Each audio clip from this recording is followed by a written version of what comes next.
Olá, tudo bem com vocês? Espero que esta aula encontre vocês bem e que vocês estejam todos bem. E eu vou iniciar aqui agora a nossa disciplina, Métodos e Técnicas de Supervisão Escolar. Eu sou a professora Valdirene de Jesus Alves. Nós vamos tratar aqui, neste momento, tentar discutir alguns tópicos relacionados à supervisão escolar. E o que nós vamos estudar aqui? Vamos estudar sobre conceitos, objetivos, funções e qualidades da supervisão escolar, a supervisão escolar no processo educativo atual, como agente de mudança, dentro de uma escola que hoje é considerada como instituição, e enquanto instituição é um organismo que se perpassa por diferentes dimensões, a dimensão administrativa, a dimensão filosófica e toda uma dimensão organizacional, e o papel do supervisor ele perpassa por todas essas três dimensões. Vamos falar sobre métodos e técnicas da supervisão escolar, abordaremos também acerca da teoria e da prática, voltada para o exercício dessa função, e também todos os setores em que a supervisão escolar, historicamente, tem colocado o seu pé.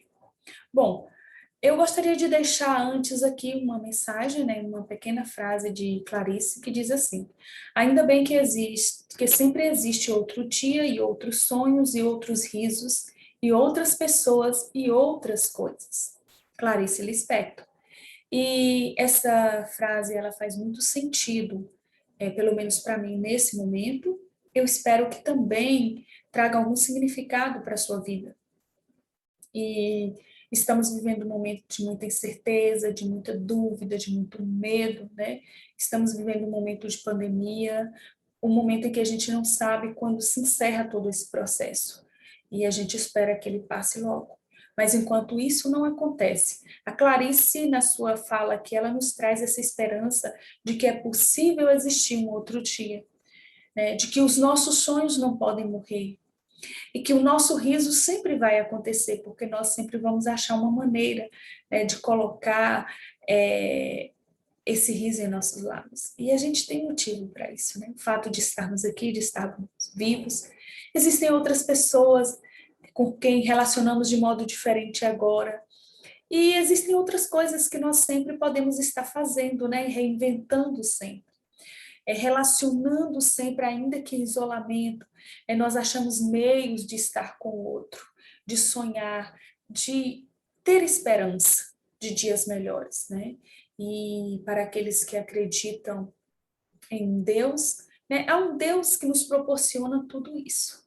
Eu sei que é a Clarice que está falando, mas aquele que rege todo o universo, ele é poderoso para nos garantir dias melhores e dias de esperança. Bom, antes de iniciarmos falando sobre a supervisão escolar de fato, eu gostaria de deixar alguns questionamentos, sobre a função do supervisor escolar. E eu gostaria que você pensasse aqui comigo, se você em algum momento já se viu exercendo essa função dentro da escola. É bom que a gente pense isso, Nós estamos estudando aqui, vendo todo, e vamos falar sobre todo o percurso histórico dessa profissão, dessa função dentro da escola, mas é importante que a gente pense também exercendo esse papel, Se você fosse um supervisor, o que você faria? E você sabe o que um supervisor faz dentro da escola? De que forma você iria atuar lá? Quais seriam as habilidades exigidas de você? Que problemas você teria que resolver? Onde você teria que atuar? Com quais pessoas e com quem você teria que lidar, E aí eu deixo aqui alguns questionamentos, algumas perguntas importantes e que a gente vai tentar responder ao longo dessa nossa discussão, dessa nossa conversa aqui, que é: quem é o supervisor escolar? Você sabe? Qual é o papel do supervisor dentro da escola? Qual é a importância desse profissional no processo educativo? E quais os princípios e métodos regem a prática profissional do supervisor? Nós vamos tentar responder isso aqui nessa nossa aula pequena, né? É claro que não daremos conta de tudo, e eu deixo já alguns questionamentos para que vocês se aprofundem, né, depois. Fazer uma diferenciação, por exemplo, entre supervisor, orientador, administrador, coordenador pedagógico, né? Embora essas funções elas se entrecruzam no fazer pedagógico dentro da escola, dentro do cenário escolar, existem especificidades, até mesmo legais, para o exercício de cada uma dessas funções, tá? Então, antes de falarmos de fato o conceito, etimologia, o que faz um supervisor, nós vamos falar sobre a evolução histórica, toda a construção histórica da supervisão escolar. Até porque isso nos dará base para pensar sobre o perfil profissional que hoje é atribuído ao supervisor. Então, ele carrega com ele, o profissional, ele carrega toda essa carga histórica que é posta, né? E eu gostaria de deixar aqui só uma experiência, como coordenadora pedagógica de rede municipal, eu comecei em 2007, e hoje, na rede estadual, em 2019, eu iniciei, eu vejo uma forma diferente de ser vista dentro da minha função ser compreendida por mim e pelos meus pares, né? Então, em 2007, por exemplo, eu tinha muito problema de estar na escola, muitas vezes, em alguns contextos, não eram todos, mas você era visto como aquele que estava ali para vigiar, para dizer o que era certo, o que era errado, né? E existe toda essa distorção, essa confusão em relação ao a função do supervisor escolar, né? Por quê? Porque isso está pautado justamente nessa indefinição de quem é esse profissional ao longo da história. E também ao fato de que muitas vezes a função dele, em alguns momentos, era de fiscalizar, era de dar ordens, isso permanece ainda dentro do imaginário escolar e precisa ser superado. Tá? Acredita, por exemplo, que cabe a ele resolver os problemas disciplinares com os alunos, né? Cabe ao supervisor fiscalizar a prática do professor e dizer o que é certo e o que é errado ali dentro. E aí, muitas vezes, o professor ele não se vê bem diante do olhar do supervisor, porque ele se vê vigiado, ele se vê acompanhado, né? E, de certo modo, ninguém gosta disso. E o que eu vejo? Eu vejo uma mudança muito grande, principalmente quando a gente vem instituindo dentro da escola, revendo, né, os papéis desses atores que trabalham lá, como do gestor, hoje eu falo, né, dentro do meu círculo de trabalho, do coordenador, que de certa forma une aí a atividade de supervisão e de orientação. Então, nas redes que tem a separação entre supervisão e orientação, essas funções elas são delimitadas legalmente por aquilo que está posto na rede, né? Por portarias, por decretos, por leis, leis estaduais, e no meu caso, por exemplo, que é o estado da Bahia, a gente tem toda a função normatizada do coordenador, e ela é toda ligada ao magistério, ao docente, né? A gente responde muito próximo à docência. Então, nas outras redes, eu não sei muito bem como funciona, mas se vocês forem, de certa forma, fazer concurso para algum estado em que exige a supervisão, é bom que vocês leiam toda a base legal para a supervisão escolar dentro daquele contexto, tá? Que às vezes é muito delimitada ao contexto, ela não é nacional. Embora a gente tenha hoje a LDB que rege a LDB que vai reger a função, né, dos especialistas da educação, do docente, né, da graduação, do pedagogo, que é de onde vai nascer o papel da supervisão. Tá? Então, como tudo começou e porque hoje é visto isso, e hoje eu vejo que isso é visto com mais tranquilidade, o pedagogo que exerce a função de supervisor, de orientador, de coordenador, ele vai ser bem quisto na escola, né, como aquele que vem para somar, que vem para ajudar com que todo o processo pedagógico aconteça da melhor forma possível. Então, isso vem sendo desmistificado ao longo desse processo, quando a gente tem a LDB, que vai instituir dentro da escola uma prática participativa e uma prática democrática, né, de gerenciamento das questões pedagógicas, administrativas, institucionais e etc. A ação supervisora na atividade. Como é que ela surge aí? Como é que ela nasce? Como é que ela se constitui? Então, a gente vai ver, por exemplo, que na antiguidade, tentando colocar uma caneta aqui, na antiguidade nós temos a ação supervisora, que consistia em vigiar. Então, você tem os nobres, os sacerdotes, né, que está ali dentro da rotina e da vida escolar, vigiando o aluno, vigiando o professor, de certo modo, né? Na Grécia, a gente vai ter o papel do supervisor mais voltado para o acompanhamento, né? A gente vai ter uma educação grega, uma educação para a guerra, uma educação do cidadão grego, e aí você vai ter que ver aquela pessoa que fica ali dentro do espaço escolar como um especialista, né? Para que a escola funcione, para que o espaço escolar funcione. Na Roma, nós vamos ter o papel dos censores, que além de possuírem as atribuições relativas ao recenseamento, né, a fazer um levantamento de quantas crianças têm, da frequência, eles fiscalizam também todo o espaço escolar. Tá? Já mais na modernidade, nós vamos ter o papel do inspetor de ensino, que vai acompanhar agora e avaliar as tarefas pedagógicas do professor. Durante a Revolução Industrial, nós vamos ter a figura do inspetor técnico, né? A educação, vai surgir agora a escola, de fato, bem mais institucionalizada. Então, a função dele é promover o progresso educacional, vigiar a atividade do professor, visando sempre a melhoria do trabalho docente. Então, a gente vai ter uma construção toda aqui de uma figura dentro da escola voltada para o controle, né? Ou seja, vigiar o aluno, acompanhar o aluno, fiscalizar o aluno, ou então fiscalizar o professor, suas tarefas, aquilo que ele faz.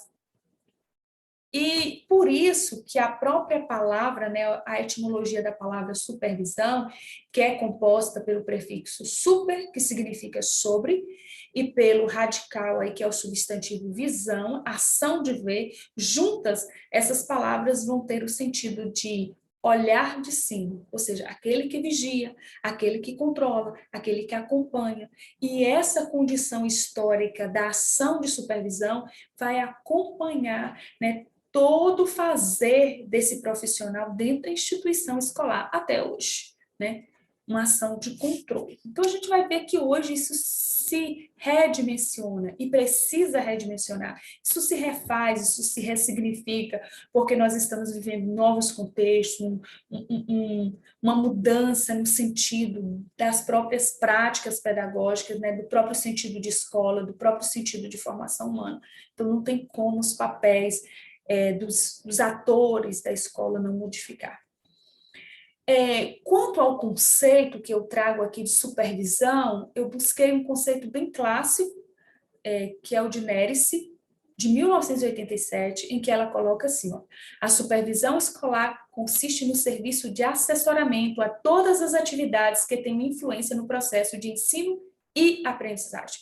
Então, assessoramento, a assessoria de todas as atividades relacionadas ao ensino e aprendizagem. Para quê? Com que finalidade? Que as necessidades e aspirações dos educandos sejam mais eficientemente atendidas. Então, o supervisor é aquele que assessora, o supervisor é aquele que cria as condições para que o processo de ensino e aprendizagem aconteça de fato. Então, não sou eu que vou fazer o processo de ensino-aprendizagem acontecer. O supervisor ele vai dar condições, ele vai criar os meios para que toda aquela prática pensada, para que um projeto aconteça, para que a escola se organize nas suas funções de avaliação, de didática, de monitoramento, né? Então, ele vai criar toda uma estrutura para que aquilo aconteça de fato e da forma mais eficiente e eficaz possível. Claro, voltado aí para o processo de aprendizagem, sempre do educando, né? O nosso alvo é o educando. Eu acho que esse conceito aqui, embora clássico, ele responde bem ao sentido de supervisão escolar.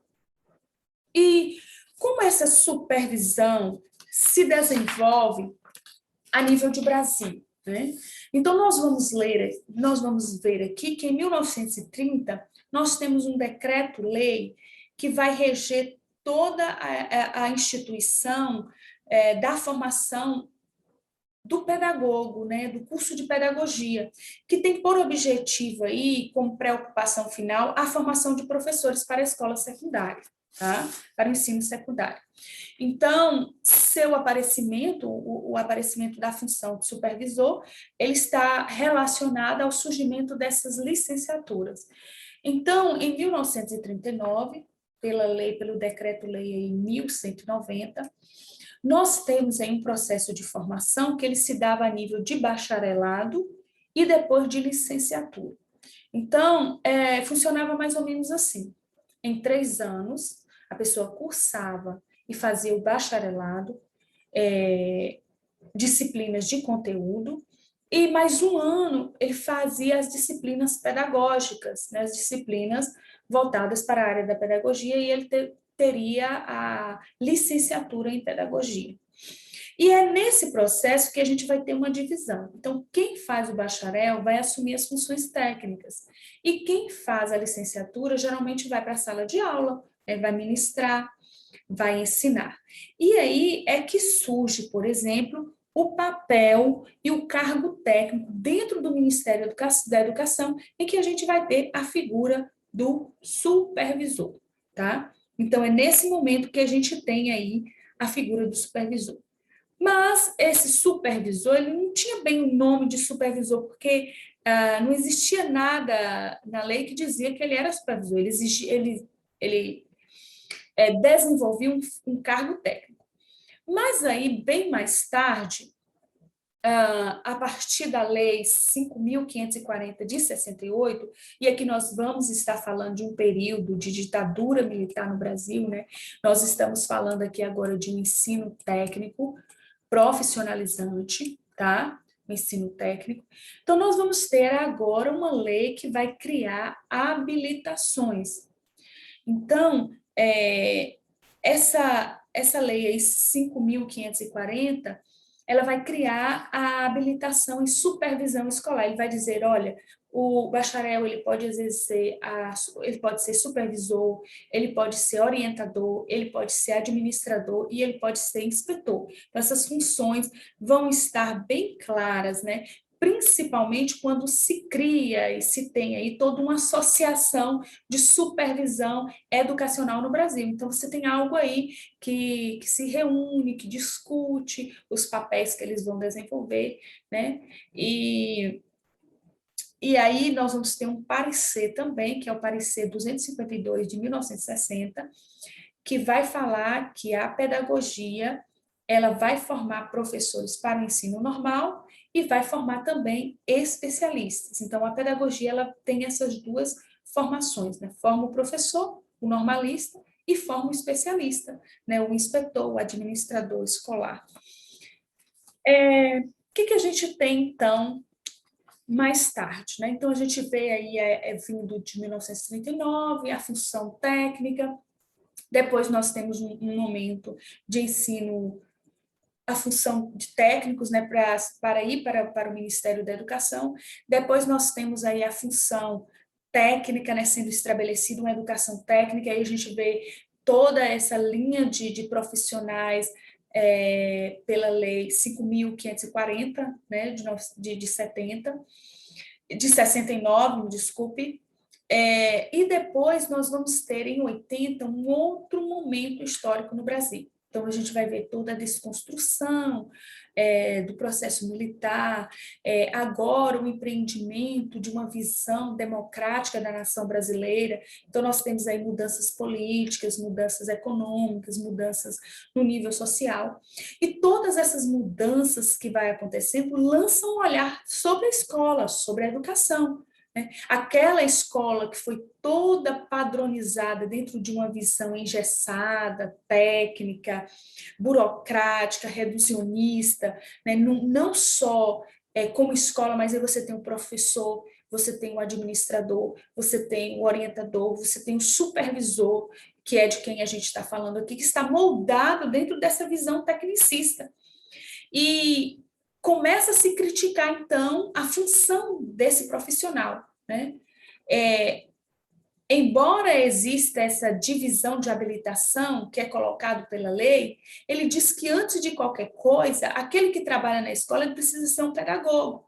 Então, essa formação ela não pode ser separada, ela precisa ser integrada, tá? Então, eles vão falar agora numa formação integrada do profissional que atua na educação. E que esse profissional ele não só tem uma formação integrada, como ele tem também uma mudança de visão em relação à escola, né? Que eles criticam agora como visões reducionistas, reproduzem todo um status quo social, né, de divisão de classes dentro do Brasil. Então, eles dizem assim, olha, não é possível mais haver essa função desprovida de uma formação política, de uma formação com uma visão social diferente.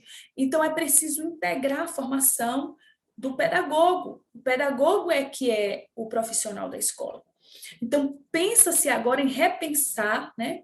Agora começa-se esse repensar do papel do papel dos profissionais da educação, em especial da supervisão escolar, tá? Da supervisão, da orientação, da coordenação e da administração. Nós vamos ter aí, em 1980, uma discussão, e nessa discussão eles vão firmar um princípio, que é chamado base comum, ou seja, definir-se para todo pedagogo uma mesma prática, né? Uma mesma formação, um mesmo compromisso político, ou seja, eu não posso agora estar vendo só uma visão técnica, mas eu preciso ter um compromisso político com a nação, um compromisso político com a formação desse ser humano, um compromisso político enquanto educador. Então, essa formação ela precisa estar integrada, ela precisa perpassar o geral de toda a formação que se institui no Brasil. Então, eu preciso agora levar para a faculdade uma matriz, um currículo que garanta isso, né? Então, começa a se pensar nisso. E aí, o que a gente vai ter? Nós vamos ter mais tarde a LDB, que vai trazer todas essas mudanças pensadas na década de 80 e 90. Né? A LDB ela vai trazer aí agora a formação do professor como um profissional da educação. E esse professor agora, a formação dele é garantida dentro da universidade, né, como pedagogo. Mas ele traz aí uma nuance, que é dizer assim, olha, você tem também o ensino normal superior. Dentro do normal superior é possível formar, né, as IES, os institutos superiores de educação, eles podem formar no normal superior profissionais que vão ensinar, que vão atuar no ensino que a gente chama hoje no ensino fundamental 1. Tá? Hoje a gente tem o ensino fundamental 1 e esse profissional atua lá. Se bem que isso já está rompendo, né? A gente já vê o rompimento disso. Não acontece mais assim. E a LDB, no artigo 73, ela vai regular pela resolução 1 de 99, os institutos superiores de educação, que é chamado IES, eles vão ter um caráter profissional, ou seja, eles vão dar uma formação profissional, e nós vamos ter o curso normal superior para licenciatura de profissionais da educação infantil e para os anos iniciais, né, como eu disse, do ensino fundamental. Aí, para atuar no ensino fundamental 2 e para atuar no ensino médio, nós vamos ter as licenciaturas, né? E o pedagogo, ele vai agora atuar nessas áreas iniciais e também vai poder desenvolver em forma de licenciatura, você vai ter que fazer agora uma especialização para complementar, né? Você pode fazer uma especialização complementar para a supervisão escolar, para a coordenação pedagógica, para a orientação educacional. Mas vocês veem que quando vamos fazer um concurso hoje, a base que se exige é que você seja um pedagogo, que você seja formado em pedagogia, né? Essas licenciaturas, essas especializações, de modo geral, só fortalecem alguns concursos.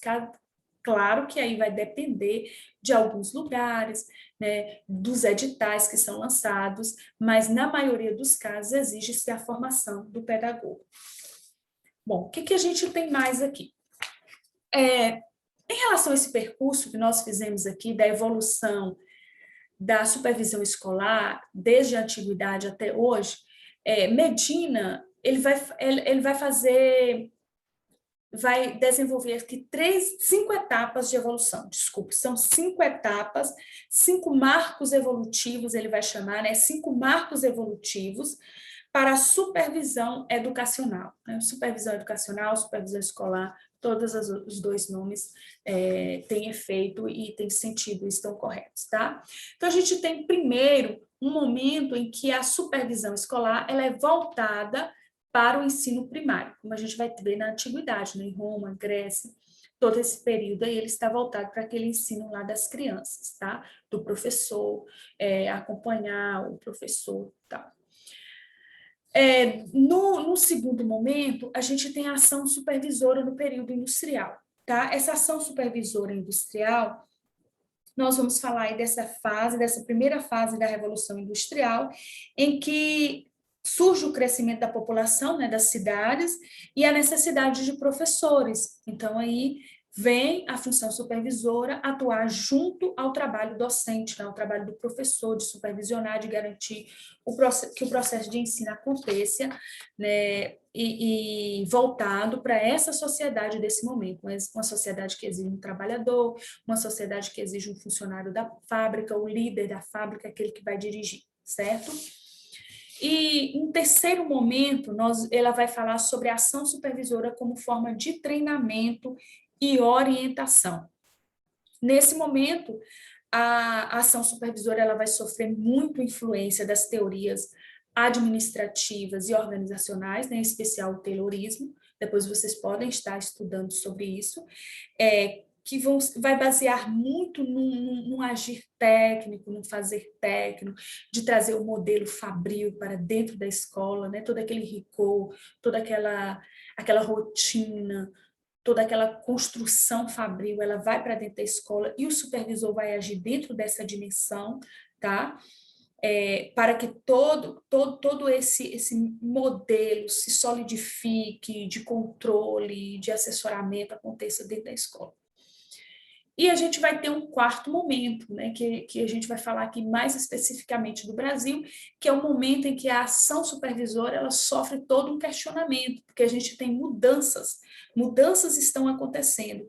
Então, a ação supervisora ela começa a ser questionada, né, essa função de fiscalizar não é mais aceita, não é mais bem vista, exige-se agora uma outra postura da escola, exige-se agora uma outra postura desses atores que atuam dentro da escola. Então, começa a se fazer uma crítica. E as respostas nós temos aqui agora, né, nesse momento, quinto momento, que é um momento em que a ação supervisora ela é reconceituada e repensada dentro da escola. E nós temos a LDB, que traz todas as nuances e a modificação, em que a escola torna-se um espaço em que todos ensinam, todos aprendem, um espaço democrático, um espaço participativo. Então, a função do coordenador não é aquele que fica sentado dentro de uma sala com trabalhos burocráticos, né, de ver a técnica de ensino, de ver o plano de ensino, de observar se o plano está correto, se isso está aqui. Não, o trabalho dele agora vai para junto do professor, né, para articular todas as dimensões da escola, em especial para garantir a formação do estudante. Vamos agora para um ponto 2, em que a gente vai falar sobre a supervisão educacional e o desenvolvimento institucional da escola, né? Então, a gente está aqui agora no momento em que a escola ela é vista como instituição. E, como instituição, a escola ela é vista agora com características bem especiais, né? A escola ela tem finalidade, a escola tem conteúdo, a escola tem uma estrutura, né? E essa estrutura é toda unificada em forma de valores. Então, nós vemos agora, por exemplo, que a escola precisa de um projeto. E nós vemos o nascimento do PPP, Projeto Político Pedagógico da Escola, que diz quem a escola é, o que ela faz, quais os valores, qual a identidade dela, como ela vai se estruturar em todas as suas dimensões, né? Nas suas dimensões de currículo, de avaliação, de didática, mas também institucional, financeiro, né? Porque a gente vai ter toda uma abertura para a escola aí neste momento. E como o papel desse profissional fica aqui neste momento, tá?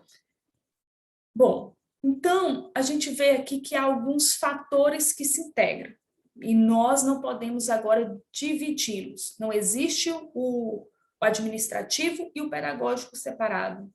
Não existe o financeiro separado, mas existem os três articulados, tá? Então, o desenvolvimento, a escola como instituição, ela se desenvolve e ela modifica, tá? E o papel do supervisor agora é participar desse desafio de mudança, de garantir que a gestão e as questões pedagógicas da escola acompanhem toda essa mudança. E aqui dentro, o supervisor desse processo, o supervisor não pode se separar do trabalho de gestão. Embora ele não é o gestor, mas ele tem que ter um trabalho articulado com a gestão e com o pedagógico da escola. Não pode desalinhar, né? Porque a escola é uma instituição em que tudo está interligado, então ele vai atuar em todas as dimensões ali para garantir que tudo aconteça de fato. E a gente vai, aqui na nossa conversa, nós vamos destrinchando isso até você entender onde é e que aspecto o supervisor vai atuar, tá bom? Então, o desenvolvimento e a mudança institucional da escola, né, vai atuar nesse conceito de desenvolvimento institucional. Ou seja, o que uma instituição ela precisa para desenvolver? Ela precisa de acompanhamento, ela precisa de avaliação e ela precisa de planejamento. Primeiro, ações intencionais de planejamento. Se eu sou instituição, eu preciso me planejar enquanto instituição, e a escola é. Esse planejamento e as ações, elas precisam de acompanhamento, tá? Eu preciso saber para onde está indo, se está respondendo às demandas, o que eu preciso rever nesse processo. E para isso eu preciso avaliar, tá? Tudo isso, todas essas três dimensões, planejamento, acompanhamento e avaliação, tem como meta aprimorar a instituição, seus processos e seus produtos. Então, pensa aí na escola, né? A escola como instituição. Dentro da escola, você tem processos, ensino, aprendizagem. E, como produto, você tem aquele resultado que o aluno vai levar para a vida, né? Que é o conhecimento. Ele ser formado enquanto ser humano. E aqui, dentro dessa dimensão, então, o supervisor escolar ele vai atuar essencialmente numa forma triangular. E aí eu vou trazer isso aqui para vocês, olha. Então, a ação supervisora, ela está articulada ao currículo, à avaliação e à didática. Nós não dissemos aqui que o desenvolvimento institucional, ela passa por três dimensões: planejamento, avaliação e acompanhamento. Então, o que você tem aqui? Você tem três dimensões também: o currículo, a avaliação e a didática. Como o professor vai atuar aqui em cada uma, o supervisor, desculpa, ele vai atuar aqui em cada uma dessas dimensões. Vamos ver aqui. Bom, em relação ao currículo, nós temos a ação de planejamento, né? O currículo é todo o planejamento da escola. E a gente sabe que quando se fala de currículo, nós não falamos somente daquilo que está institucionalizado, sistematizado no papel.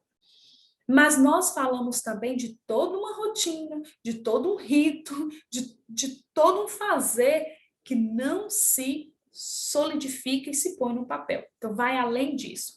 Então, o papel do coordenador aqui na parte de planejamento, ele tem que ter em vista a construção do projeto político-pedagógico da escola, o supervisor vai atuar nisso, a garantir que haja o planejamento coletivo do currículo escolar, né, e de suas constantes reformulações, que ele não pode se estagnar, ele precisa modificar para atender essas mudanças que a instituição vai passando por ser uma agência que está integrada a uma sociedade, a uma política, a uma economia, né?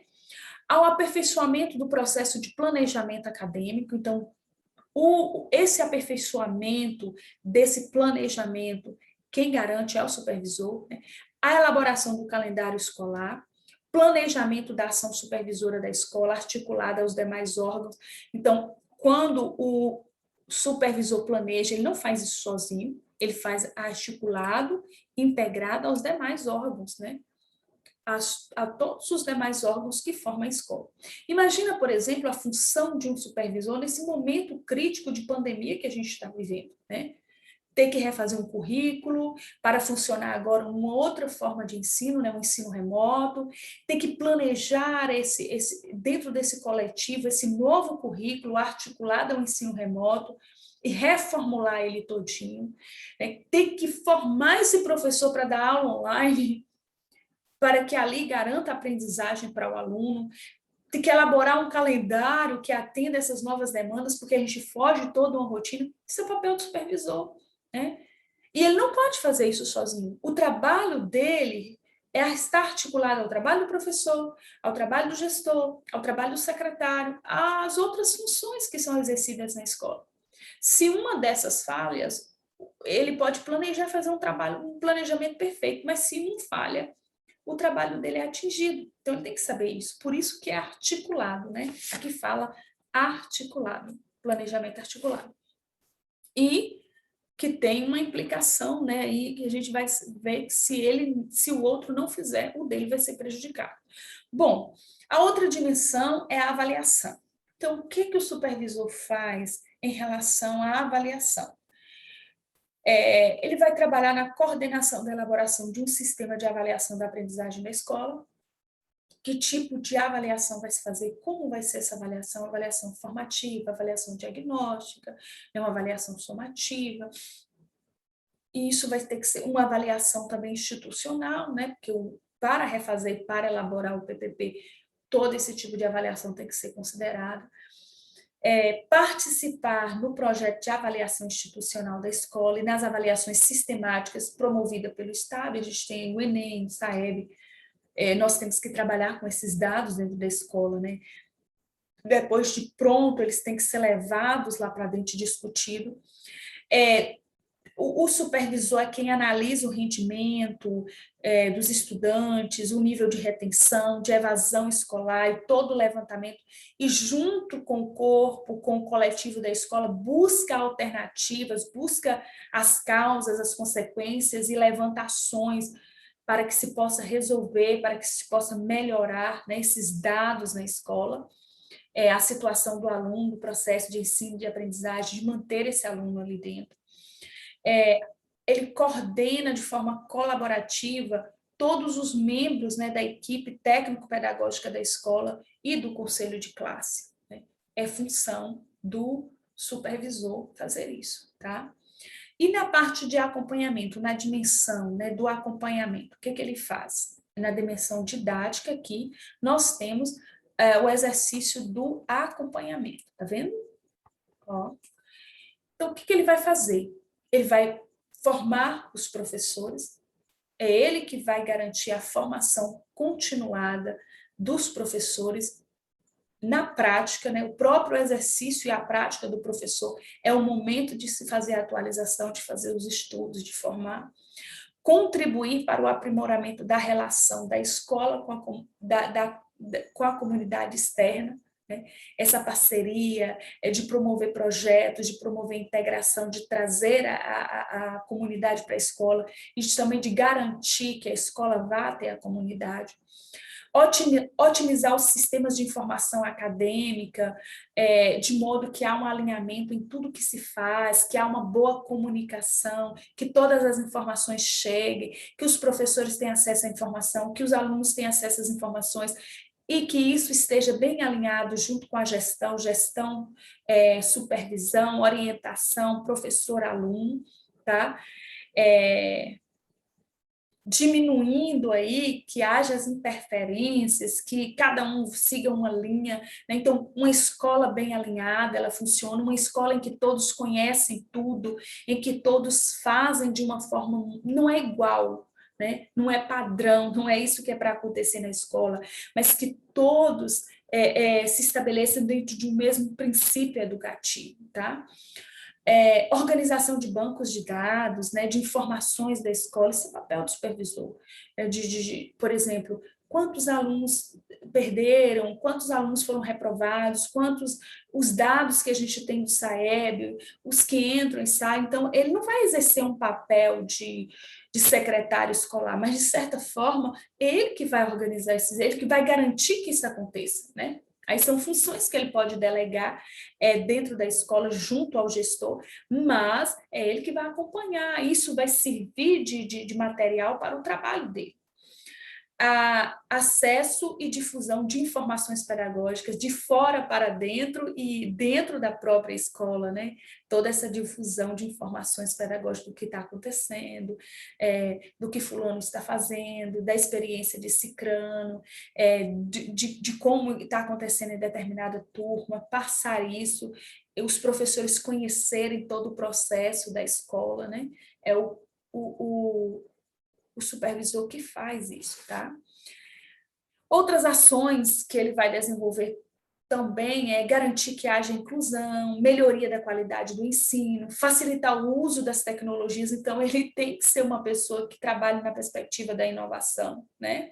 Fomentar a inovação educacional, participar ativamente da equipe técnico-pedagógica, estar sempre presente, contribuir para que o clima da escola melhore, né? Para que seja um clima respeitoso, participativo, ético. Esse é o papel do supervisor também, tá? O que mais a gente tem? Então, Kandal e Mizukami afirma também que a ação supervisora envolve aspectos gerais de atuação coletiva e de especificidade, articulando as dimensões técnica, cognitiva, afetiva e político-social. Então, tudo isso aí, né? Não é uma função técnica, né? Mas eu vou ter que articular todo um trabalho em que eu vou estar trabalhando na dimensão coletiva do professorado, do aluno, a dimensão técnica, cognitiva, afetiva e político-social, tá? Nossa função também dentro da escola agir dessa forma. E qual é o foco da ação supervisora? Então, a ação supervisora aponta para o coletivo da escola e tem no professor o foco principal. Então, todo o coletivo da escola é foco de ação, mas ele trabalha junto ao professor e para que essas demandas cheguem ao coletivo da escola. Então, segundo Medina, é o trabalho do professor que dá sentido ao trabalho do supervisor. Pois a partir da realidade das dificuldades pedagógicas do professor é que será construída a ação conjunta voltado para o trabalho docente, porém tendo em vista o processo de aprendizagem e de melhoria da qualidade dessa aprendizagem dentro da escola. A ação supervisora e a dinâmica do cotidiano escolar. Então, nós vamos aqui para um outro tópico, tá? E eu quero falar para vocês aqui de toda essa ação supervisora dentro desse cotidiano, dentro da rotina, dentro dos ritos, né, dentro desse processo de inovação pelo qual a escola precisa passar. Então, nós vamos discutir isso aqui.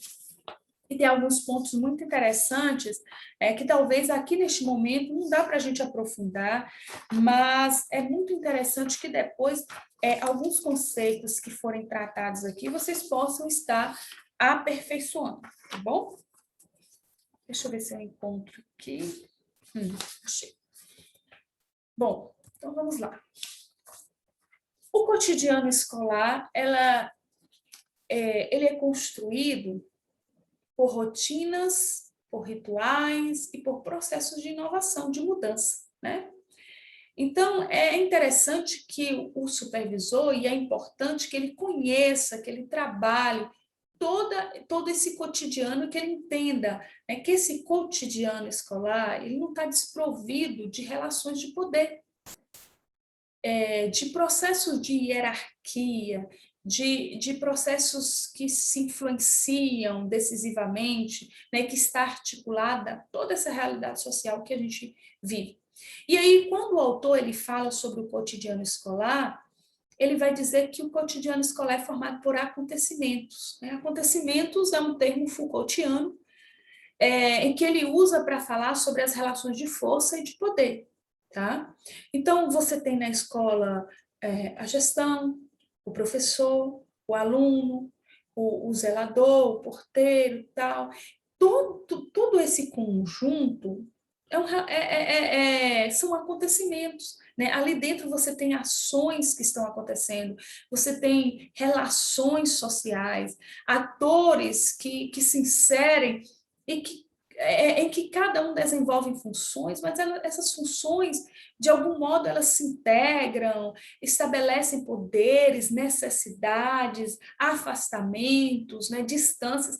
Então, a gente tem que entender que tudo isso faz parte do processo de construção e de reconstrução da prática pedagógica, da prática dentro da instituição escolar, de tudo que se desenvolve ali.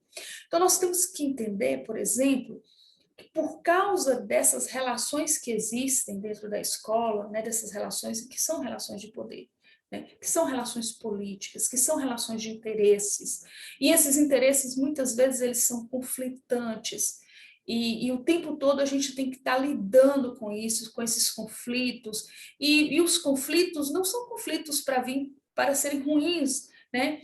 São conflitos que eles precisam ser discutidos, que eles precisam ser analisados e que eles precisam ser vistos.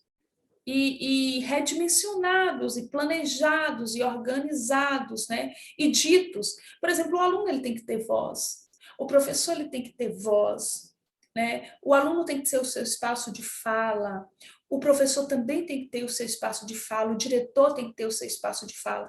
Mas nós precisamos construir tudo isso, não numa briga, não numa rinha, mas isso precisa ser construído numa relação de parceria, né? De que forma que esses conflitos eles sejam dirimidos, pautados numa ética, pautados no respeito, pautados no bem comum. É o bem comum que tem que estar acima de qualquer coisa, né? É o bem de todos, e em especial o do aluno, porque a escola existe em função do aluno, então isso precisa ser pensado dessa forma. E aí, quando a gente fala desse cotidiano escolar, nós temos que falar que esse cotidiano ele se organiza e ele perpassa por 3 dimensões, né? Que é a dimensão institucional ou organizacional, a dimensão pedagógica ou instrucional também, e a dimensão histórica, filosófica ou epistemológica, né? As dimensões que a escola se constitui. E o que seria, então, a dimensão institucional? Envolve todos os aspectos referentes ao contexto da prática escolar, as formas de organização do trabalho pedagógico, as estruturas de poder, as tomadas de decisão e como elas são tomadas, né? Tem alguém que manda de cima para baixo? Se você tem na escola esse tipo de poder instituído, você vai ter um clima, você vai ter uma forma de relação. Mas se você tem ali uma pessoa que, ao gerenciar, ele permite a participação, a integração, a democracia, você vai ter um outro clima, você vai ter outro ajuste na forma de fazer, né? Olha para você ver como as relações de poder implicam em construções diferentes de cenários, e eu, como supervisor que estou ali, você, como supervisora, você precisa ver e notar isso, né? E isso tudo modifica toda a estrutura da escola, toda a rotina da escola, tá? A dimensão pedagógica abrange todas as situações de ensino, em que se dá o encontro do professor, o aluno e o conhecimento. Como são as relações dentro da sala de aula? Como são essas relações? E tudo isso também modifica esse cotidiano escolar, tá? Perceba isso de forma muito tranquila. Muitas vezes você vê um professor entrar na sala de aula em que a forma como ele relaciona o pedagógico, né, o conhecimento, você vai ver uma forma muito mais tranquila de atuar. Aí, de repente, entra o outro professor, todo aquele clima muda, né? Toda aquela estrutura muitas vezes se modifica. Às vezes, uma forma de estar que não é quieta, mas é uma forma mais parceira, mais tranquila de dialogar. E aí você já tem um outro que entra na mesma sala, mas você vai ter formas mais conflitivas, né? Isso tudo modifica o cotidiano escolar, tá? A dimensão filosófica ou epistemológica refere-se aos pressupostos subjacentes à prática educativa, né? Isso refere às reflexões determinantes sociopolíticos da prática, né? Como a escola ela se coloca, a escola tem uma tendência mais humanista, tem uma tendência mais revolucionária, né? Mais socioconstrutivista. Quais são as dimensões filosóficas ou epistemológicas que perpassam pelo fazer daquela escola? Toda escola tem uma. Embora a gente nem discuta isso, mas ela está posta, ela é tradicional, ela é uma escola mais liberal, ela é uma escola que ela tem uma visão mais social do fazer, né? Isso tudo está perpassado, está dentro de como os atores que ali estão pensam a escola, faz a escola. É assim. Se você existe assim uma cultura dentro da escola muito técnica, você vai ver isso em tudo na escola. Essa cultura técnica se institui lá, e é uma construção, muitas vezes, de uma filosofia de trabalho que está posta há muito tempo, e que, às vezes, é difícil de romper. Tá? E nós, como supervisores, precisamos ver isso. Outra coisa que a gente precisa trazer aqui, então, em relação a esse cotidiano, essas dimensões aqui que a gente falou, que cada um implica, né, em uma mudança, influencia nesse cotidiano escolar, é que nós temos que pensar, por exemplo, que a escola ela é feita de rotina, tá? Esse cotidiano é feito de rotina. E quando a gente pensa em rotina, a gente não pode pensar em algo ruim, em algo que apenas repete sem sentido, né? Mas a rotina da escola, nós estamos falando aqui daquilo que são as ações familiares, planejáveis, previsíveis e que elas precisam existir na escola. Por exemplo, o calendário escolar é uma rotina, né? Você ter a escola organizada em turmas, em classes, pode ser uma rotina de uma escola. Você ter um período para fechar a unidade, para avaliar, para fazer, isso é rotina. O professor, quando ele entra na sala de aula, ele precisa construir uma rotina, porque essa rotina ela garante uma certa estabilidade para o aluno, uma segurança para o aluno e também para a escola, né? A gente tem datas em que a gente realiza eventos na escola, se constitui uma rotina. Então, nós não podemos entender a rotina como algo apenas negativo, ela precisa existir. Sua casa tem uma rotina. Então, o supervisor ele precisa entender a rotina da escola e ele precisa ajudar na construção dessa rotina para que ela não fique apenas sendo ações que se repetem mecanicamente, mas que faça sentido dentro da escola. Isso existe porque é para melhorar o processo de ensino-aprendizagem. E essa rotina que está atrapalhando, então nós precisamos, de certo modo, ir modificando, tirando, né? Porque não faz sentido para a nossa prática. Então, o supervisor ele precisa ver isso. E o autor, ele traz aqui algo interessante no artigo que eu estava lendo, me esqueci aqui agora o nome do autor, mas ele está lá no final da apostila aqui, do slide.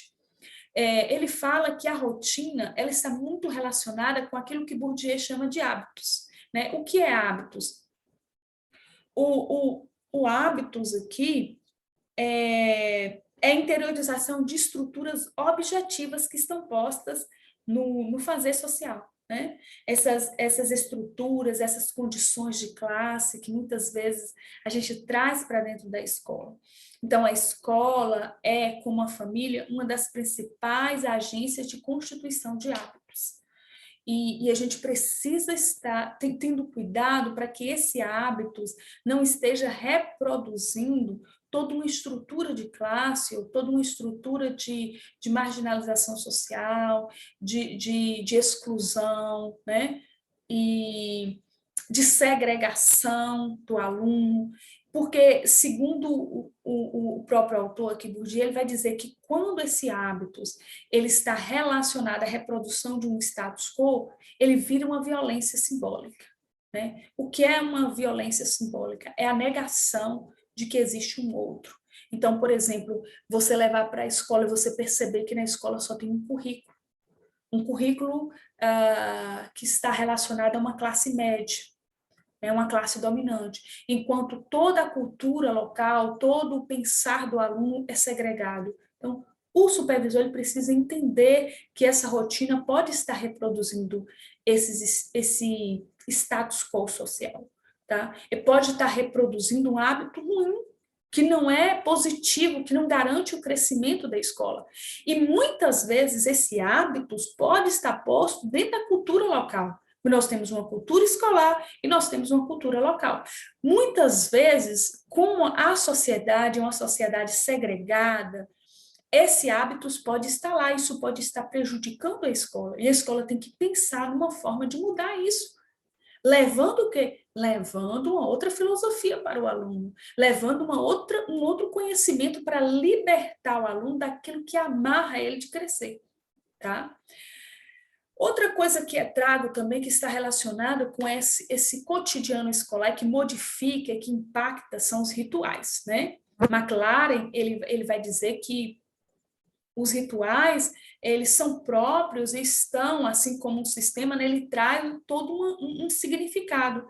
É um sistema de cultura, de atitudes e de normas que fazem sentido, que implica no desenvolvimento e na repetição de uma série de tarefas, né, dentro da escola, como, por exemplo, fila para merenda, fila para ir ao banheiro, horário para ir para entrar, horário para sair, né? Esses rituais, eles podem ser considerados maléficos e podem ser considerados benéficos. E quando é que eles são considerados maléficos, que ele é ruim? É quando ele impede que o outro tenha voz, que o outro tenha vez, que o outro ganhe autonomia, que o outro fale. E o supervisor ele precisa estar atento nesses rituais que são instituídos dentro da escola. Né? Até que ponto ele pode ser considerado negativo, até que ponto ele pede que o aluno pense por ele mesmo, até que ponto ele é uma imposição sem sentido para o aluno. Por exemplo, muitas vezes a questão do fardamento, né, em algumas escolas, é um ritual que não faz sentido. Você não pode vir calçado dessa forma. Então, quando você está numa comunidade extremamente carente, que você impõe ao outro que ele venha de determinada forma, quando ele não tem condição de vir. E os rituais, eles podem ser considerados benéficos quando ele ali cria alternativa para que os alunos se envolvam e se organizem, né, se percebam melhor no mundo e se respeitem, se construam melhor enquanto uma instituição, enquanto um grupo dentro da escola, desculpa. Então, os rituais, eles são importantes também. E o supervisor, ele precisa olhar para a rotina, ele precisa olhar para o ritual, porque se ele não modifica, se a rotina permanece a mesma, se os rituais impedem o aluno de crescer, não vai haver inovação, porque isso tudo trava, né? Trava o crescimento da escola. E aí, eu trago, então, como a praxis supervisora ela pode estar entre a rotina e a inovação. Eu posso trabalhar a rotina como algo positivo, eu posso garantir que existam rituais dentro da minha escola, mas que isso esteja alinhado a um processo ou que isso não impossibilite que haja inovação e mudança dentro da minha escola, né?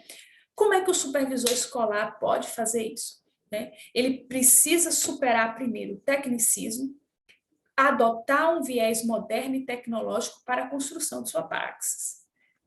E esse viés moderno e tecnológico não significa negar aquilo que já existe, mas aproveitar o que de bom já existe para que haja crescimento na escola. E esse crescimento não aconteça sem uma base, mas que ela tenha uma base, que ela construa a identidade dessa escola. A identidade da escola é essa, porque tudo aquilo que a gente viu que não foi bom, a gente foi tirando.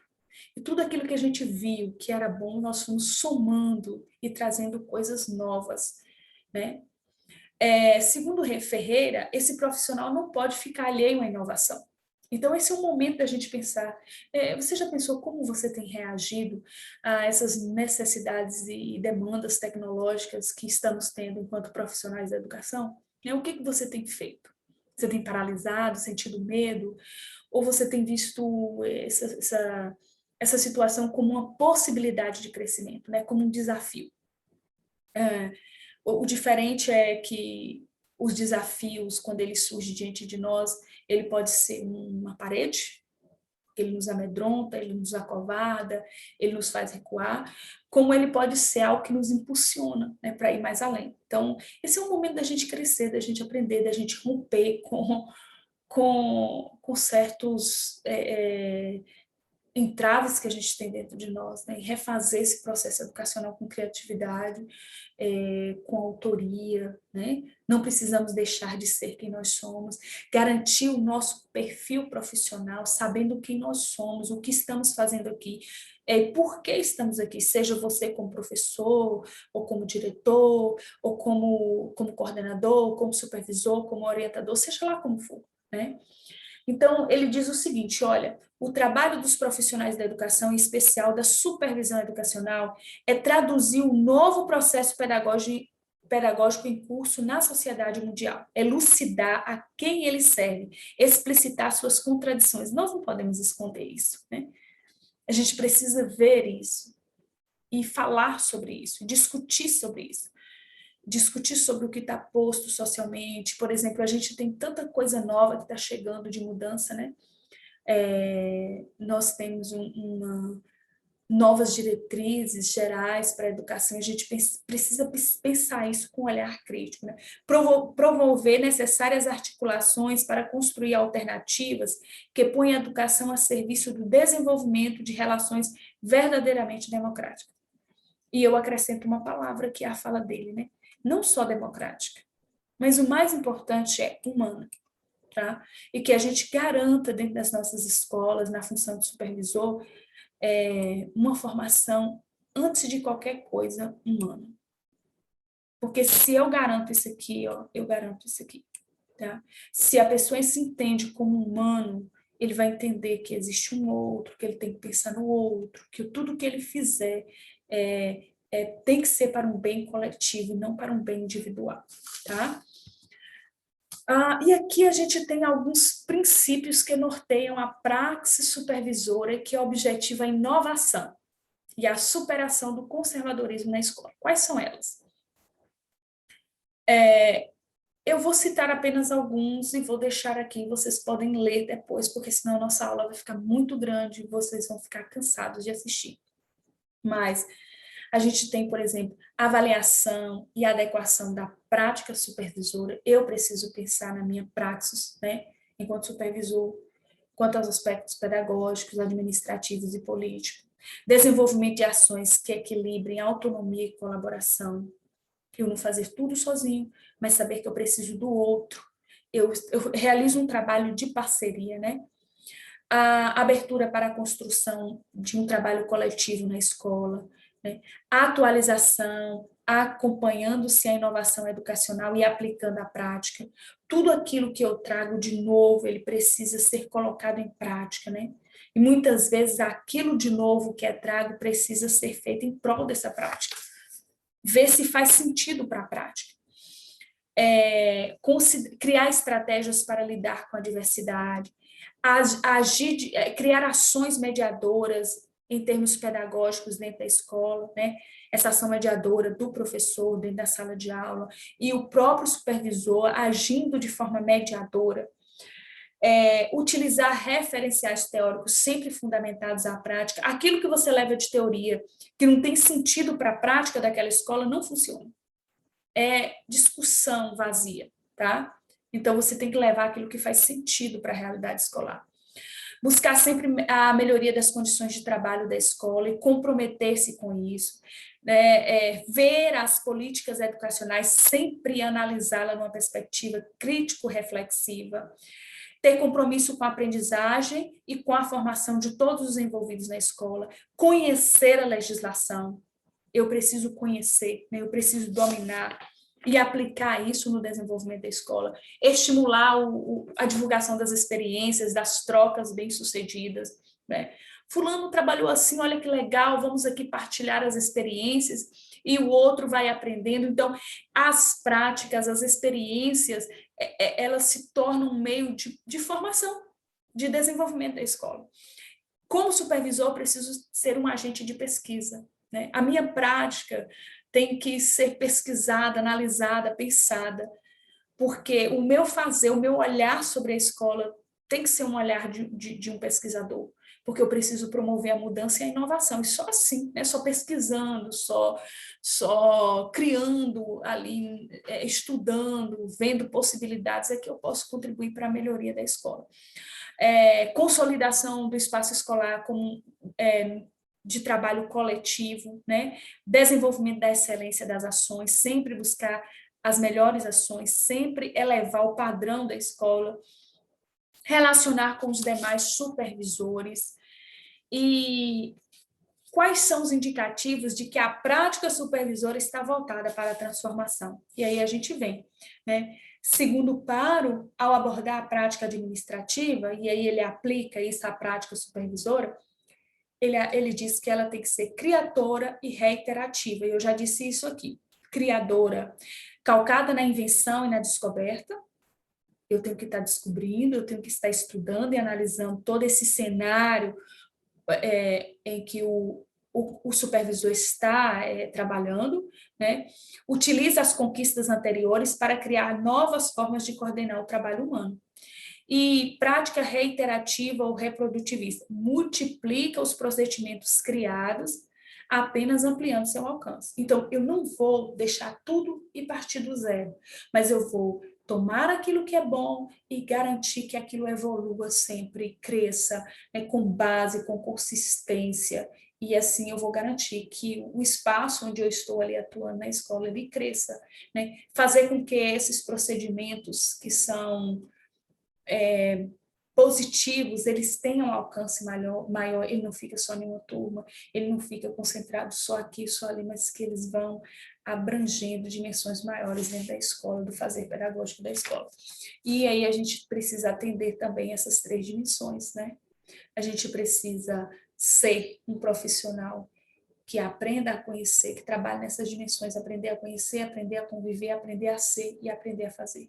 Então, a gente tem que trabalhar nossas habilidades e as nossas competências, né, para sermos um profissional que atue em todas essas dimensões. E aqui eu coloco e explico como fazer isso em cada uma das dimensões, tá? Depois vocês podem dar uma lida, eu vou deixar esse material disponível, do que o supervisor pode fazer, né, atuando, realizar pesquisa, utilizar de forma criativa, né, os conhecimentos próprios para a construção do pedagógico, do científico na escola, o aprender a conhecer, né, aprender a fazer, atuar de forma sempre ética, respeitar, contribuir para o desenvolvimento de todas as dimensões, né, físico, psicológica, intelectual e social, do grupo que você trabalha, no conviver, aprender a conviver, relacionar as linguagens dos meios de comunicação, a educação nos processos pedagógicos, promover a continuada formação dos professores, né, aplicar criticamente as diretrizes curriculares e legais, você não levar isso como uma receita, como uma norma, mas analisar isso de uma forma crítica, tá? No aprender a ser, promover relações de cooperação entre a escola, a família e a comunidade, desenvolver o trabalho em equipe, estabelecendo diálogo entre a área educacional e as demais áreas do conhecimento. Então, quando você está fazendo isso, você está trabalhando todas essas dimensões, né? O aprender a conhecer, o aprender a conviver, o aprender a ser e o aprender a fazer. Bom, conclusão, a ação supervisora voltada para o cotidiano escolar e afastada do tecnicismo e da democracia, ela precisa ser uma supervisão concebida muito além de um trabalho meramente técnico-pedagógico, né? Como é entendido com frequência. E como é essa construção histórica que a gente viu da própria profissão do supervisor. Nós precisamos romper com isso. O supervisor não está lá para vigiar. O supervisor não está lá para dizer o que é certo e o que é errado. O supervisor não está para dar pitaco no planejamento do professor. O supervisor, ele trabalha de forma planejada, organizada, a partir de objetivos claros, assumidos por todo o pessoal escolar. O supervisor não é quem vai lá para fazer o projeto. O supervisor é quem vai lá para que aquele projeto feito pelo coletivo ele possa ser colocada em prática. É essa a ação do supervisor. Né? Fortalecimento, ele fortalece o grupo, né? Ele tem um posicionamento responsável frente ao trabalho educativo.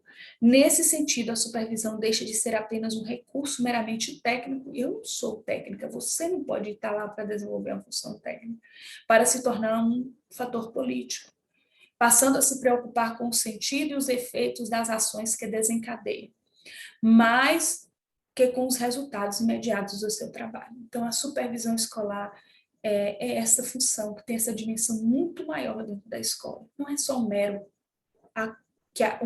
cargo técnico que acompanha leis, que executa leis, que faz cumprir isso, que planeja junto com o professor, que leva o planejamento para o professor, que diz que as coisas têm que ser assim lançadas. Não, ele exerce uma função muito maior do que isso, né? E a função dele é muito importante dentro da escola. Vocês podem ver aqui, a partir de toda essa conceituação que foi trago, né, com base naquilo que foi construído, com base no que é legal, com base nas pesquisas que são feitas, com base nas teorias que são concebidas, tá bom? E, no mais, eu encerro aqui a minha fala e deixo aqui as referências para você e vou colocar também algumas questões para vocês pensarem acerca do que foi aqui discutido nesta aula. Um beijo para todos e fiquem com Deus.